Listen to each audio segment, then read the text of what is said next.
گی کہ ڈس انفارمیشن ہوتی کیا ہے.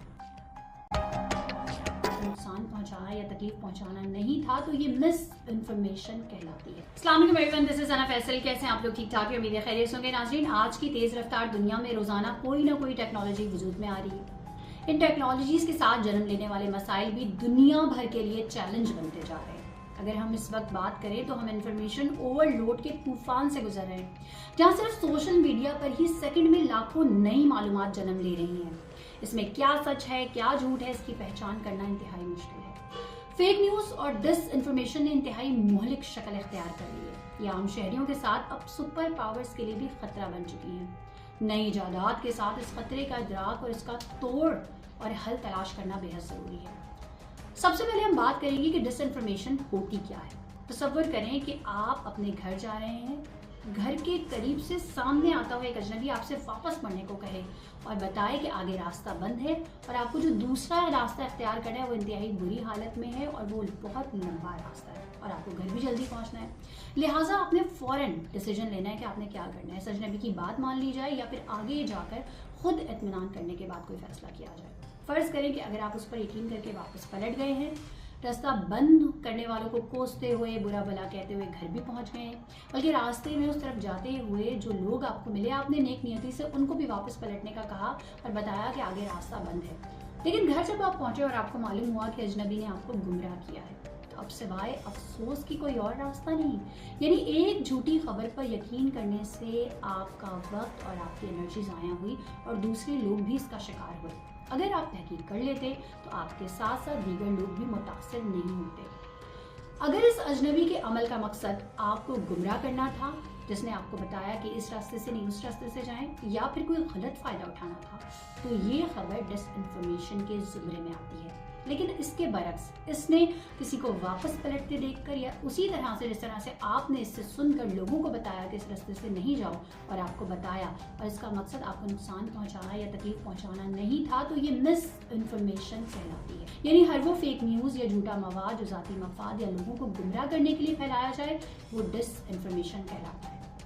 سوشل میڈیا پر یہ عموماً سنسنی خیز مواد کی صورت میں نظر آتا ہے. جعلی تصویریں ہوں، گمراہ کن سرخیاں ہوں یا تخلیق کردہ کہانیاں ہوں، یہ سب ڈس انفارمیشن کے مختلف طریقے ہیں جو جذباتی رد عمل کو بھڑکانے کے لیے استعمال ہوتے ہیں.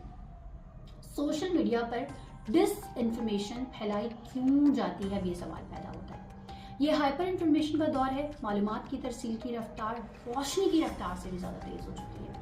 سوشل میڈیا پلیٹ فارمز کی بدولت خبریں اور معلومات انتہائی تیزی سے دنیا کے ایک کونے سے دوسرے کونے تک پھیل جاتی ہیں.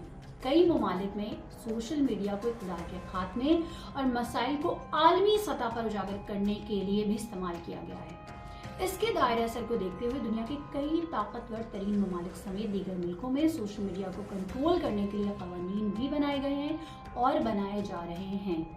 لیکن جہاں اس کے صارفین اور اثرات میں بتدریج اضافہ ہوا ہے، وہیں اس کے ذریعے پھیلنے والی غلط اور من گھڑت معلومات یعنی ڈس انفارمیشن میں بھی ایک عالمی مسئلے کی شکل اختیار کر لی ہے. دنیا کے بڑے ادارے اور ترقی یافتہ ممالک میں ایسے ہی کسی مواد کے باعث رونما ہونے والے کسی بڑے واقعے کے پیچھے موجودہ محرکات کی کھوج لگانے کے لیے باقاعدہ طور پر پروفیشنل ایجنسیز کی خدمات حاصل کی جاتی ہیں. تو پھر ایک عام شخص کے لیے ہر طرح کی ڈس انفارمیشن کی تحقیق کرنا آپ سوچ لیں کہ آسان کام نہیں. غلط معلومات کے پھیلاؤ میں عام طور پر فیک اکاؤنٹس یا ہینڈلز کا استعمال کیا جاتا ہے. ان کی پروفائل عمومی طور پر جعلی ناموں یا کسی مشہور پلیٹ فارم سے ملتی جلتی طرز پر بنائی گئی ہوتی ہے.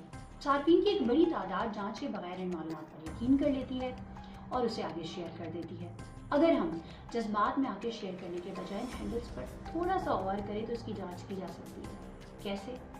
ایسے اکاؤنٹس کی زیادہ تر پوسٹ سنسنی خیز، متنازع یا جھوٹی معلومات پر مبنی ہوتی ہے. بعض اوقات عوام کی ذہن سازی کے لیے صحیح خبر کے ساتھ گمراہ کن ذاتی تجزیے یا عبارت شیئر کر دی جاتی ہے جس کا اس خبر سے نہ ہی کوئی تعلق ہوتا ہے اور نہ ہی کوئی لینا دینا ہوتا ہے. اور اس کا مقصد کیا ہوتا ہے؟ اس کا مقصد صرف ایک طبقے کو اشتعال دلانا، کسی ایک خاص طبقے کو تنازع کی طرف مائل کرنے کی کوشش ہو سکتی ہے. پاکستان میں کئی ادارے صحافیوں اور میڈیا ہاؤسز کو ایسے حالات میں حقیقت کی کھوج لگانے کے لیے فیکٹ چیکنگ کی تربیت دی جاتی ہے. لیکن اگر عام سوشل میڈیا صارف ذاتی زندگی کی طرح سوشل میڈیا کے استعمال میں بھی صرف چند اصول اپنا لے تو ڈس انفارمیشن کا شکار ہونے سے محفوظ رہ سکتا ہے۔ سب سے پہلے تو یہ ذہن نشین کرنا ضروری ہے کہ ہماری ذاتی زندگی ہو یا سوشل میڈیا تحقیق، بغیر کسی بات کی تحقیق کیے اس پہ نہ ہی یقین کرنا چاہیے اور نہ ہی اس کی ترسیل میں اپنا حصہ ملانا چاہیے، کیونکہ یہ اخلاقی بددیانتی ہے۔ بطور سوشل میڈیا صارف کسی بھی معلومات، خاص طور پر ہنگامی یا سنسنی خیز خبر کی تصدیق لازمی کرنی چاہیے، اور خبروں کے لیے بھی کسی ایک ہی ذریعے پہ انحصار نہیں کرنا چاہیے کہ آپ ایک چینل دیکھتے ہیں یا آپ ایک اخبار پڑھتے ہیں تو آپ اسی کی خبر پہ آپ ڈیپینڈ کریں، نہیں۔ ایسا کرنے سے ایک ہی رائے اس چینل یا اس اخبار کی ہوگی، آپ کے ذہن میں صرف وہی ڈیولپ ہوگی۔ اس سے آپ جو ہے غلط معلومات کا شکار ہو سکتے ہیں۔ اگر آپ اس کے علاوہ مختلف معتبر ذرائع پہ بھروسہ کریں تو غلط معلومات کے شکار ہونے کا خطرہ کم ہو سکتا ہے۔ ڈس انفارمیشن کا پھیلاؤ اخلاقی طور پر بھی درست نہیں، دوسری طرف ہمارے لیے مسائل بھی پیدا کر سکتا ہے۔ اب بات کرتے ہیں کہ ہم اپنی سوشل میڈیا ٹائم لائن کو کیسے محفوظ بنا سکتے ہیں۔ سوشل میڈیا پر غیر مستند ذرائع سے شیئر کی گئی کوئی بھی ایسی معلومات ہو جو کسی کے لیے بھی نقصان، تحقیر یا پریشانی کا باعث بن سکتی ہو، اسے اپنے اکاؤنٹ پر پوسٹ کرنا اپنے لیے بھی مسائل پیدا کر سکتا ہے، خاص طور پر اگر وہ سنسنی خیز خبر ہو یا غلط معلومات ہو۔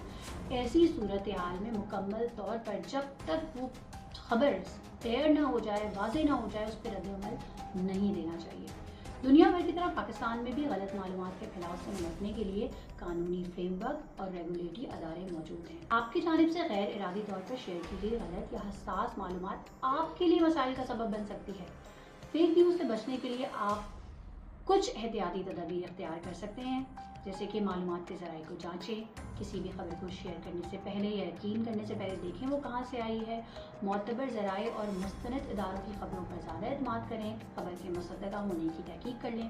اگر کوئی خبر آپ کو مشکوک لگ رہی ہے تو ایک دفعہ انٹرنیٹ پر سرچ کر لیں اور دیکھ لیں کہ دوسرے معتبر ذرائع اس حوالے سے کیا کہہ رہے ہیں۔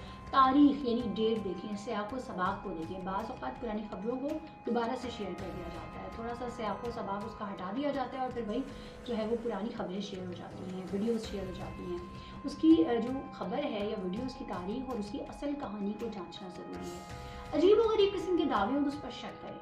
اگر کوئی خبر یا دعویٰ غیر معمولی اور ناقابل یقین حد تک جذباتی لگے تو اس پر یقین کرنے سے پہلے تحقیق کر لیں۔ لازمی نہیں کہ ہر عجیب و غریب خبر فیک ہی ہو، مگر اس کا مطلب یہ بھی نہیں کہ وہ صحیح بھی ہو۔ اس پہ شک کریں جب تک کہ آپ مستند ذرائع سے اس خبر کی تصدیق نہیں کر لیتے۔ اب بات کرتے ہیں چیکنگ کی۔ تو چیکنگ کیسے کی جا سکتی ہے؟ چیکنگ کے لیے فیکٹ چیکنگ پلیٹ فارمز بھی استعمال کریں۔ ایسی ویب سائٹ جیسے سنوپس، فیکٹ چیکنگ یا پولیٹی فیکٹ کی مختلف خبروں کی سچائی کا جائزہ لیتی ہیں۔ ان کی مدد سے آپ کسی بھی خبر کی صداقت کا جائزہ لے سکتے ہیں۔ جذباتی یا سنسنی خیز سرخیوں پر توجہ دیں، کیونکہ اکثر فیک نیوز سنسنی پھیلانے کے لیے استعمال کی جاتی ہے۔ جہاں جذباتی اور سنسنی خیز سرخیاں استعمال ہوں، ایسی خبروں سے محتاط رہیں اور اس کے اصل مواد کو جانچیں۔ نیوز فیڈ پر معلومات کا ایک متوازن طریقہ کار رکھیں، صرف ایک ہی جگہ سے خبریں لینے سے پرہیز کریں۔ فیک نیوز سے بچنے کے لیے چیک کر لیں کہ خبر دوسرے کن ذرائع سے آپ تک آئی ہے۔ جتنے زیادہ ذرائع سے آپ تک خبر پہنچے گی، اس کے اصل ہونے کے اتنے زیادہ ہی امکانات ہوں گے۔ اس لیے مختلف ذرائع سے خبریں دیکھنے کی عادت ڈالیں تاکہ آپ کو زیادہ متوازن اور متنوع معلومات مل سکے۔ تصاویر اور ویڈیوز کے فیک ہونے کے امکانات پر توجہ دیں۔ ڈیجیٹل ٹیکنالوجی میں ترقی کی وجہ سے جعلی تصویریں بلکہ ویڈیوز بنانا بہت آسان ہو گیا ہے۔ بعض اوقات تصاویر یا ویڈیوز کو سیاق و سباق سے ہٹ کر یا تبدیلی کر بھی پیش کر دیا جاتا ہے۔ آپ ان تصاویر کو گوگل ریورس امیج سرچ کے ذریعے اور ویڈیوز کو فیکٹ چیکنگ ٹول سے جانچ سکتے ہیں۔ مستند صحافی اداروں پر اعتماد کریں۔ ضروری نہیں کہ ہر بڑے صحافتی ادارے کی ہر خبر سچی ہو، لیکن عام طور پر بڑے صحافتی ادارے اپنی ساکھ بچانے کے لیے اور قانون کے شکنجے سے بچنے کے لیے کوشش کرتے ہیں کہ وہ صرف حقیقی اور مستند خبریں دیں۔ اس لیے قومی اور بین الاقوامی سطح پر مشہور اداروں کی خبریں عام طور پر درست اور قابل اعتماد ہوتی ہیں۔ ان پر اندھا دھند اعتماد کرنا بھی مناسب نہیں، اور اگر آپ کو خبر پر شک ہے تو دوسرے ذرائع سے بھی اسے چیک کریں۔ یہ بات میں آپ کو بار بار دہراتی ہوئی آ رہی ہوں۔ شیئر کرتے ہوئے احتیاط سے کام لیں۔ اگر کوئی خبر مصدقہ نہیں تو اسے شیئر کرنے سے پرہیز کریں، کیونکہ آپ کی طرف سے غیر مصدقہ خبروں کا پھیلانا دوسروں کو بھی گمراہ کر سکتا ہے اور انہیں کسی بڑے نقصان پہنچانے کا سبب بن سکتا ہے۔ مثال کے طور پر اگر ہم بات کریں کہ اگر ہم نے ایک خبر شیئر کر لی کہ دار چینی کھانے سے